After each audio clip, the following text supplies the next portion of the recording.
चलो बच्चों शुरू करते हैं आज का लेक्चर।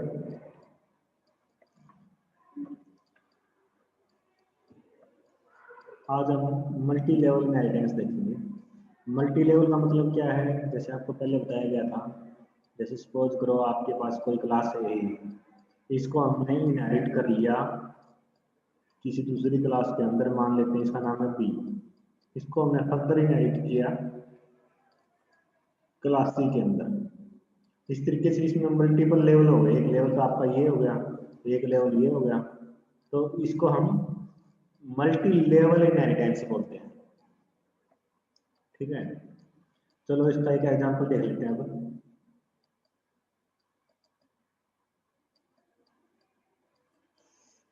सपोज करो मेरे पास कोई क्लास है, क्लास ए, या मैं इसका नाम क्लास बी ले लेता हूँ, बेस क्लास।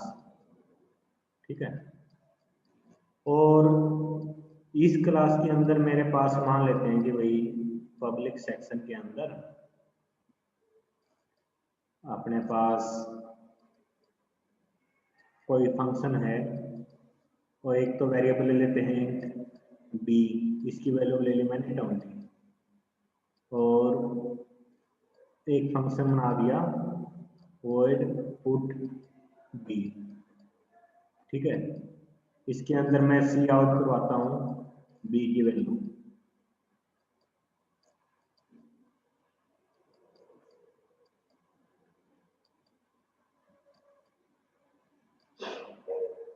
मैं पब्लिक सेक्शन के अंदर ले रहा हूँ, आप प्राइवेट प्रोटेक्टेड के अंदर लेके भी एग्जाम्पल को एक्सप्लेन कर सकते हो, वो आपके ऊपर है आपने कैसे लेना है। फिर मैं एक क्लास लेता हूँ, क्लास सपोज D1 डिराइव्ड 1। ठीक है, ये क्लास इनहेरिट करती है इसको, इसकी बेस क्लास। इसकी बेस क्लास मान लेते हैं हम भाई की बी है, पब्लिकली इनहेरिट करती है ये बी को। पब्लिकली इनहेरिट करने का मतलब क्या है, जो प्राइवेट है, प्राइवेट तो कभी भी आपका इनहेरिट होता ही नहीं, और जो पब्लिक है वो भी आपका ड्राइव्ड क्लास के अंदर पब्लिक हो जाएगा। इसके अंदर भी मान लेता हूँ मैं कि भाई पब्लिक सेक्शन के अंदर, और मैं यहाँ पर वेरिएबल लेता हूँ इंट D1, इसकी वैल्यू मान लेते हैं कि हमने 30 ले ली, और एक फंक्शन ले लिया void put D1, ये फंक्शन बना दिया मैंने, और इसके अंदर मैं सी आउट करवाता हूँ D1 की वैल्यू। ठीक है,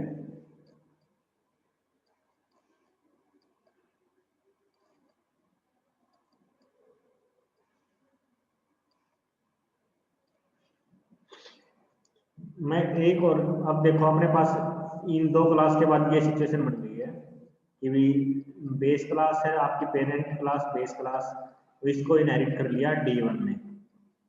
अब मैं एक क्लास और लेता हूँ D2, जो इनहेरिट करती है D1 को। क्लास ली मैंने D2, जो कि पब्लिकली इनहेरिट करती है D1 को,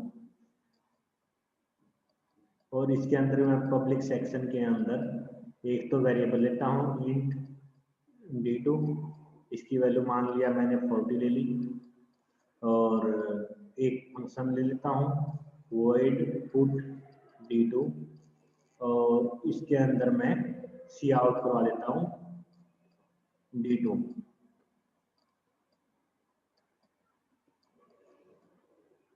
अब क्या हुआ, बी आपकी बेस क्लास थी, पब्लिकली इनहेरिट कर लिया, जो इसके पब्लिक मेंबर थे वो इसके अंदर भी पब्लिक हो गए हैं। अब इसको मैंने इनहेरिट कर दिया D2 के अंदर, जो इसके पब्लिक थे वो सारे के सारे D2 के पब्लिक हो चुके।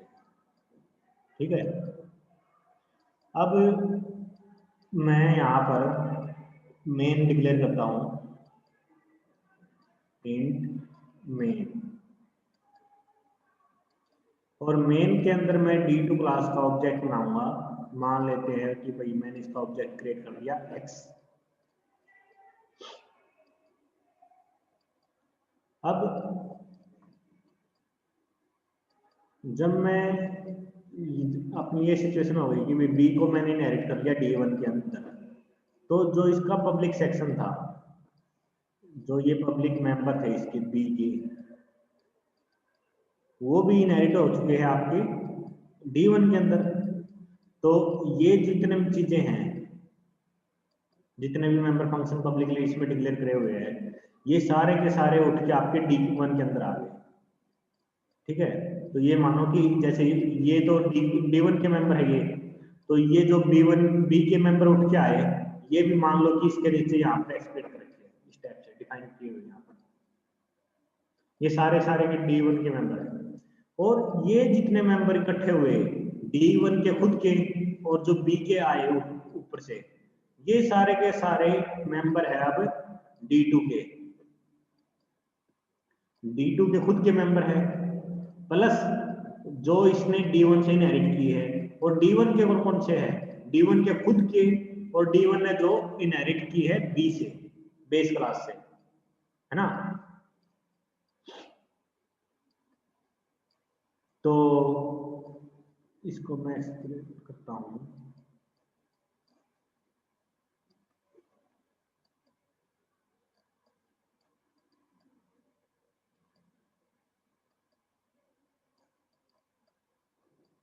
अब मैंने जो D2 का ऑब्जेक्ट क्रिएट किया X,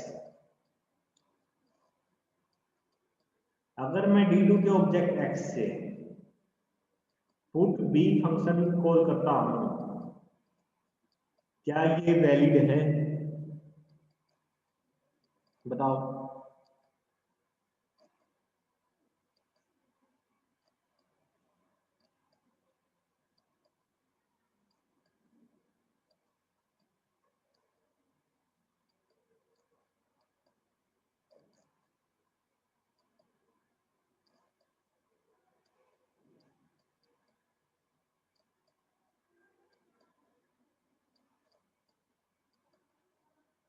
देखो, जो बेस क्लास का बी का जो जितने पब्लिक मेंबर है उसको हमने पब्लिकली इनहेरिट कर दिया D1 के अंदर। तो D1 के मेंबर कौन कौन से हो गए, जो D1 के खुद के हैं प्लस जो उसने इनहेरिट किए हैं। अब D1 को हमने इनहेरिट कर दिया D2 के अंदर। अब D2 के कौन कौन से मेंबर हुए, जो D2 के खुद के हैं प्लस जो उसने D1 से इनहेरिट किए हैं। अब जो पुट बी फंक्शन है अपना, वो बेस क्लास से D1 के अंदर आया पहले, तो फिर वो D1 से D2 के अंदर आया, क्योंकि पब्लिकली इनहेरिट कर रहे हैं। तो हम D2 के ऑब्जेक्ट से इसको कॉल कर सकते हैं, और ये हमें आउटपुट दे देगा B की वैल्यू 20 प्रिंट करवा देगा, B20 इस टाइप से। और मैं अगर लिखता हूँ x dot D1 is equal to 50, क्या ये वैलिड है?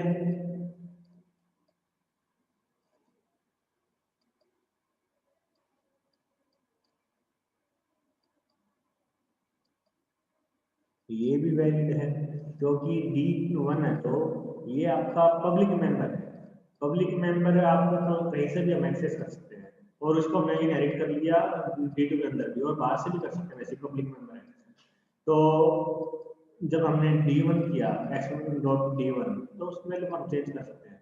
अगर आपका प्राइवेट में होता, यहाँ प्राइवेट के अंदर D1 इक्वल टू 30 लिखा होता, क्या तब ये वैलिड था या नहीं था, बताओ।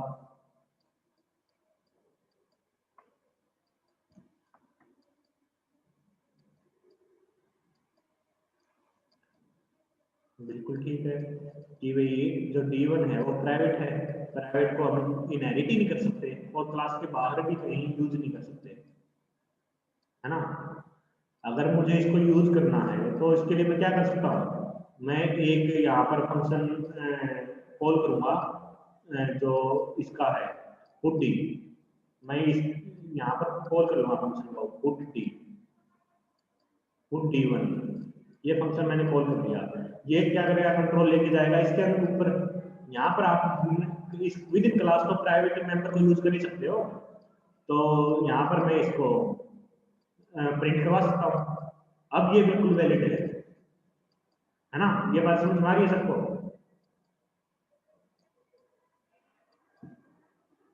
पब्लिक का क्या रोल है, प्राइवेट का क्या रोल है, प्रोटेक्टेड का क्या रोल है, वो आपने समझना है, उसके बिना नहीं होगी बात। किरण समझ में आई कैसे काम हो रहा है?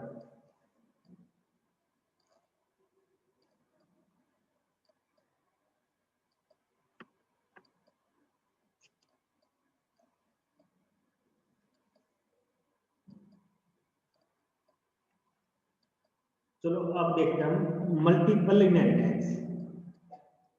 अब जो मैंने मल्टी लेवल आपको एक्सप्लेन किया है, इसको आप अपने हिसाब से कैसे ही कर सकते हो चेंज। आपने यहाँ कोई वेरिएबल प्राइवेट के अंदर डिक्लेयर कर दिया, उसको कैसे यूज करोगे, कैसे प्रिंट कराओगे, फंक्शन कॉल करना है, वो अपने हिसाब से कुछ भी मॉडिफाई कर लो उसके अंदर, कोई दिक्कत नहीं। अगर आपको एग्जाम में ये आता है कि भाई मल्टी लेवल इनहेरिटेंस एक्सप्लेन करो, तो आपने क्या करना है, पहले बताना मल्टी लेवल इनहेरिटेंस होता है क्या, सारा एक्सप्लेन करना पड़ेगा। फिर उसको आपने किसी एक एग्जाम्पल के थ्रू एक्सप्लेन करना पड़ेगा। मैंने ये सिंपल सा एग्जाम्पल समझाने के हिसाब से ले लिया, आप इसको कुछ और मॉडिफाई करना चाहो अपने हिसाब से, लेकिन ठीक होना चाहिए, तो उसको अपने हिसाब से मॉडिफाई कर सकते हो।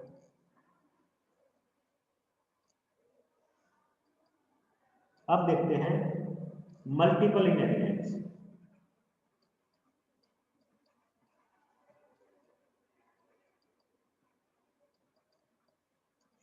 जब एक क्लास, मान लेते हैं कि ये ड्राइव क्लास डी है, ये इनहेरिट करती है मल्टीपल क्लासेस को,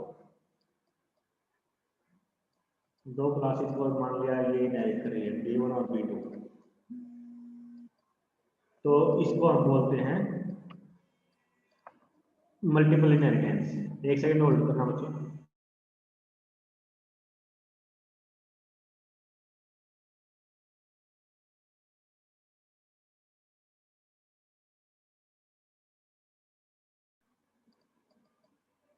तो इसको हम बोलते हैं मल्टीपल इनहेरिटेंस। जरूरी नहीं है कि भाई ये दो क्लास को इनहेरिट करे, एक क्लास और ले लो मान लिया बीच में, मान लिया इसका नाम B3 है। कितनी भी क्लास होती है मल्टीपल, एक से ज्यादा होनी चाहिए, कितनी ही हो, समझ रहे हो ना बात? तो उसको बोल देते हैं हम मल्टीपल इनहेरिटेंस। इसका एक सिंपल सा एग्जांपल देख लेते हैं। मान लिया कि भाई एक क्लास है आपकी B1, ठीक है, और इसके हमने पब्लिक सेक्शन के अंदर मान लेते हैं कि भाई एक वेरिएबल ले लिया इंट B1। देखो ये नाम अलग अलग है, मैंने स्मॉल B1 लिया है, ये नहीं है ये सारे जैसे चल रहे हैं आपके। इसकी वैल्यू ले ली मैंने 30, या इसका नाम चेंज कर लो, मैं इसका नाम कुछ और ले लेता हूँ। इसका नाम मान लिया मैंने x ले लिया, और void put x, ये मैंने एक फंक्शन बनाया, और इसके वैल्यू में यहाँ पर प्रिंट करवा देता हूँ cout x। फिर मैंने एक क्लास और ली, क्लास B2, ये बेसिकली बेस 1 और बेस 2 इस टाइप से मैंने नाम ले लिए इनके। और इसके पब्लिक सेक्शन के अंदर मैं मान लेता हूँ कि भाई मैंने एक वेरिएबल लिया इंट y, इसकी वैल्यू ले ली मैंने 20, और मैं इसकी वैल्यू को प्रिंट करवाता हूँ वो इनपुट y से। यहाँ मैं इसकी वैल्यू को प्रिंट करवा देता हूँ cout y, ठीक है।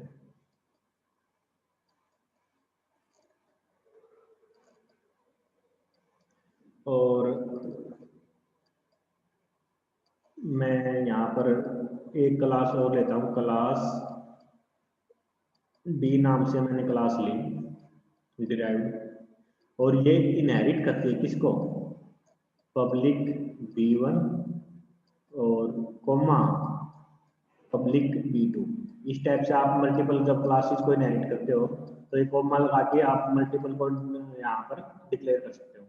मान लिया एक और क्लास होती है तो कोमा लगा के उस क्लास का नाम लिख देते हैं, पब्लिक होती तो पब्लिक लगा लेते, प्राइवेट होती तो प्राइवेट लगा देते। मान लेते ये प्राइवेट है, तो मैं यहाँ पर प्राइवेट लिखता हूँ इस टाइप से।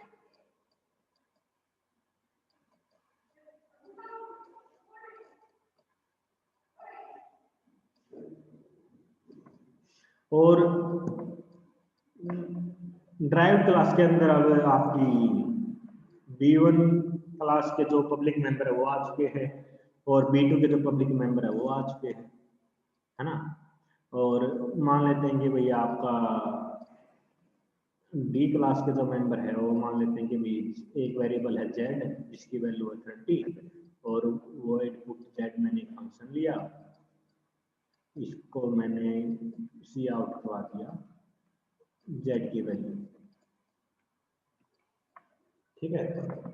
अब मैं मेन यहाँ पर क्रिएट करता हूँ, इंट मेन के अंदर मैं D क्लास का एक ऑब्जेक्ट क्रिएट करता हूँ D, या फिर इसका नाम और कुछ ले लेते हैं, इसका नाम मान लिया मैंने, ले लिया OBJ, ठीक है।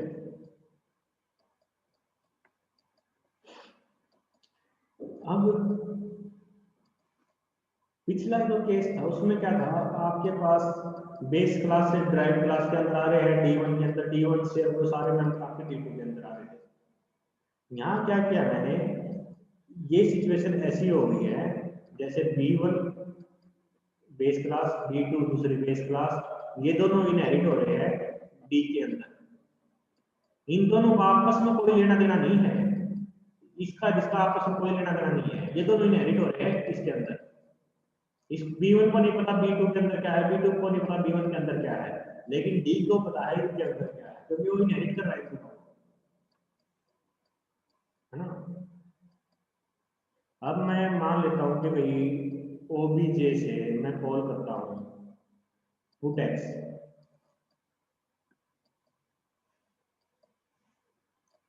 तो ये क्या करेगा, ये सीधा आपको कॉल करेगा फंक्शन को, इस फंक्शन को putex को, है ना, और x की वैल्यू जो भी है वो प्रिंट करवा देगा।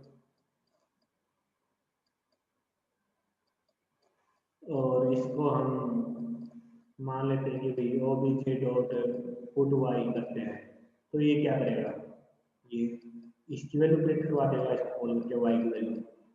OBJ डॉट पुट z करता हूँ अगर मैं, तो ये अपने फंक्शन की वैल्यू प्रिंट करवा देगा z की वैल्यू, क्योंकि ये सारे के सारे जो मेंबर है ये इनहेरिट होकर D के अंदर आ गए हैं, ये सारे सारे D के मेंबर हैं। ये चीज समझ में आ रही है ना।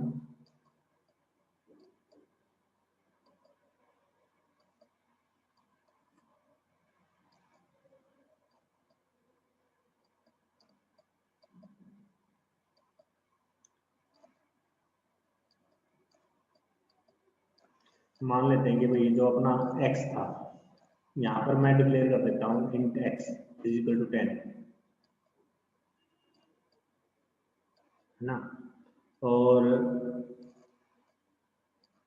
अब अगर मैं इसको कॉल करता हूँ पुट x, तो ये अभी भी इसी को कॉल करेगा और इसको हम यहाँ पर प्रिंट करवा सकते हैं।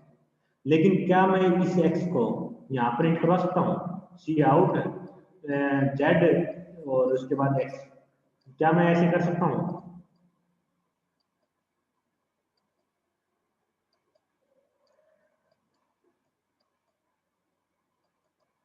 नहीं कर सकता।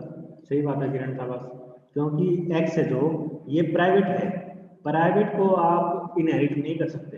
लेकिन जब ये पब्लिक था, जब ये यहाँ पर डिक्लेयर था int x is equal to 10 public section के अंदर, तब अगर मैं यहाँ x को प्रिंट करवाता तब ये ओके था, फिर इसमें एरर नहीं आता, क्योंकि पब्लिक है वो x, पब्लिक को आप इनहेरिट कर सकते हो। समझ में आ रही है? ऐसे ही जब आपको एग्जाम में क्वेश्चन आए तो आपने पब्लिक भी ले लेना है, एक आधा मेंबर प्राइवेट ले लेना है, एक आधा मेंबर प्रोटेक्टेड ले लेना है और उसको एक्सप्लेन कर देना है एग्जाम्पल के साथ। क्लियर है बात?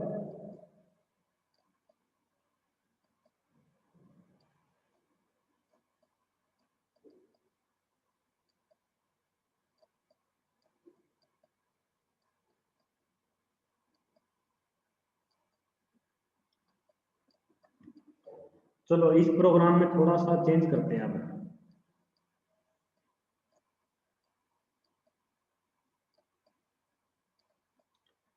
मैं मान लेता हूँ कि भाई इनका जो नाम है, नाम चेंज कर देता हूँ मैं बेसिकली, जो फंक्शन है मेरे, मैं उनका नाम चेंज करता हूँ। मान लेते हैं कि भाई इसका नाम है वॉइड डिस्प्ले, सिंपल सा नाम ले लिया मैंने, सॉरी कॉलन नहीं आएगा, सेमी कॉलन नहीं आएगा, और इसका नाम भी मैंने वॉइड डिस्प्ले ले लिया, ठीक है। और जब मैंने डी के अंदर मैंने इनको डिफाइन किया, इसके अंदर मैंने वॉइड डिस्प्ले फंक्शन ले लिया।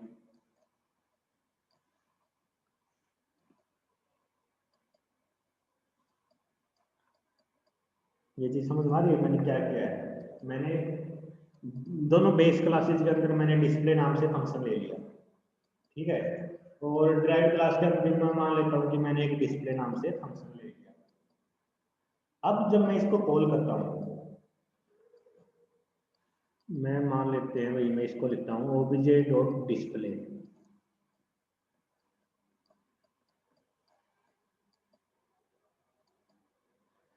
अब यहाँ ये चीज देखो, ये किसको कॉल करेगा पहले तो मुझे ये बताओ। ओबीजे डॉट डिस्प्ले लिखता हूँ जब मैं, ये किसको कॉल कर रहा है ये बताओ।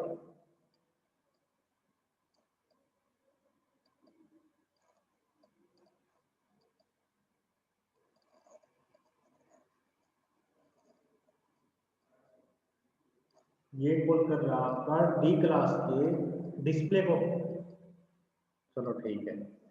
अब ये पब्लिक मेंबर है आपके, ये भी इनहेरिट होके डी के अंदर आ रहे हैं, ये भी इनहेरिट होके डी के अंदर आ रहे हैं। मुझे इसका डिस्प्ले फंक्शन कॉल करना है, सपोज करो, तो मैं उसको कैसे कॉल करूंगा?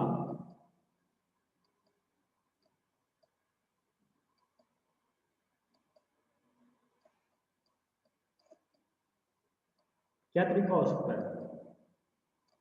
पहले वाले केस में तो क्या था, मैं सीधा फंक्शन का नाम लिखता था और फंक्शन नाम कॉल हो जाता था। लेकिन इस बार क्या चेंज हुआ है? चेंज ये हुआ कि भाई डिस्प्ले फंक्शन अपने पास मल्टीपल जगह से आ गए। अब हमें कैसे पता चलेगा कि भाई हमें कौन सा डिस्प्ले फंक्शन कॉल करना है? समझ रहे हो ना मेरा क्वेश्चन? क्वेश्चन समझ में आया कि नहीं आया पहले ये बताओ।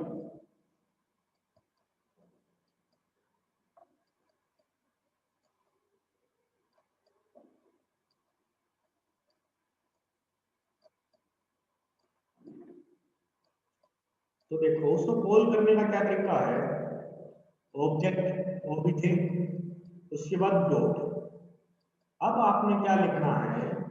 क्लास का नाम लिखोगे, जिस क्लास का डिस्प्ले आपने कॉल करना है उसका नाम। मान लिया कि हमने बी2 का डिस्प्ले कॉल करना है ये, तो मैं क्या लिखूंगा? OBJ dot B two. अब इसका, अब यहाँ पर semicolon, sorry colon sign है,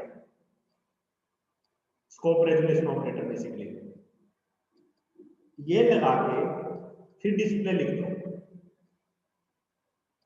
अब इस कंपाइलर को पता चल जाएगा कि भाई B2 का डिस्प्ले हमने कॉल करना है, तो ये इस पे आ जाएगा ऑटोमेटिकली।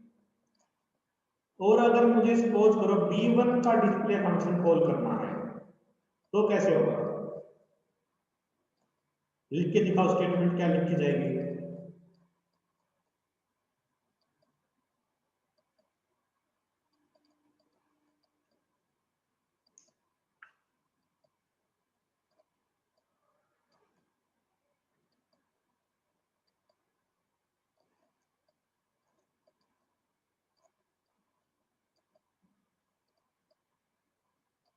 शाबाश Kiran. OBJ B1 scope resolution operator और डिस्प्ले।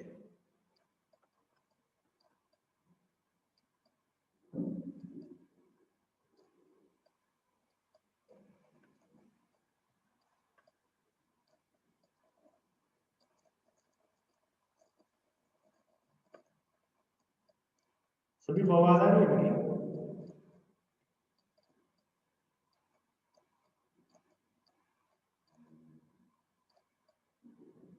ओके। तो इस तरीके से हम जिस क्लास को हमने कॉल करना है वो देख सकते हैं। अब सपोज करो डिस्प्ले के अंदर से मैंने कॉल करना है डिस्प्ले फंक्शन। मान लेते हैं कि मुझे B2 का डिस्प्ले फंक्शन कॉल करना है। पहले तो क्या चीज थी, सपोज पुट एक्स था, मैं यहाँ सिर्फ पुट एक्स लिखता हूँ तो उसको पता चल जाएगा कि पुट एक्स किसका है, वो ऑटोमेटिकली उसको कॉल कर देगा। अब मुझे यहाँ से डिस्प्ले फंक्शन कॉल करना है, डिस्प्ले फंक्शन कॉल करना है, और किसका डिस्प्ले करना है, B2 का डिस्प्ले। तो कैसे कॉल करूंगा मैं, उसके लिए भी वही सेम तरीका है आपका। यहाँ पर क्लास का नाम और स्कोप रेजोल्यूशन ऑपरेटर लगा दो। अब ये क्या करेगा, B2 का डिस्प्ले कॉल कर देगा, क्योंकि ये जो स्कोप रेजोल्यूशन ऑपरेटर होता है ये बाइंड करने का काम करता है। ठीक है, तो इसको क्या पता चल गया कि B2 के साथ बाइंड है डिस्प्ले, तो ये B2 का डिस्प्ले कॉल कर देगा। अगर मुझे B1 का करना होता तो सिंपल सा B1 स्कोप रेजोल्यूशन ऑपरेटर और डिस्प्ले। ये चीज सबको समझ में आई। ये एम्बिग्यूटी है बेसिकली, इसको हम एम्बिग्यूटी बोलते हैं कि भी ऐसी सिचुएशन आता है कि भाई सेम नाम की चीज आपके पास मल्टीपल जगह से इनहेरिट हो गई है ना, तो उस एम्बिग्यूटी को रिजोल्व कैसे करोगे, कैसे पता चलेगा मैं कि भी हमें किस क्लास के फंक्शन को कॉल करना है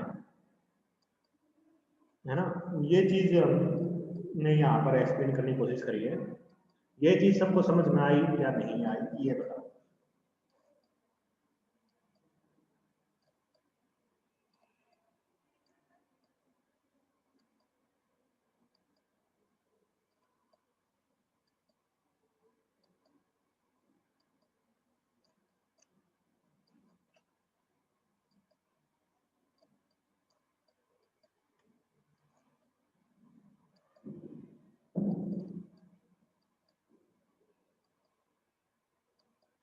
अब बचता अपने पास हायरार्किकल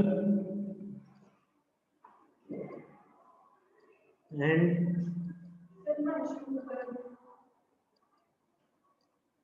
हाइब्रिड इनहेरिटेंस। हायरार्किकल किसको बोलते हैं, हाइब्रिड किसको बोलते हैं, आपको पता है, तो ये टॉपिक आपने खुद करना है। इसका एग्जांपल देख लेना, कैसे एग्जांपल होगा, कोई बेस क्लास में ड्राइव क्लास लेके उनको जिस भी ढंग से आपने इनहेरिट करना उस हिसाब से इनहेरिट करना। ठीक है, आज के लिए इतना ही, कल देखेंगे वर्चुअल बेस क्लास। ठीक है, कर लोगे ये चीज।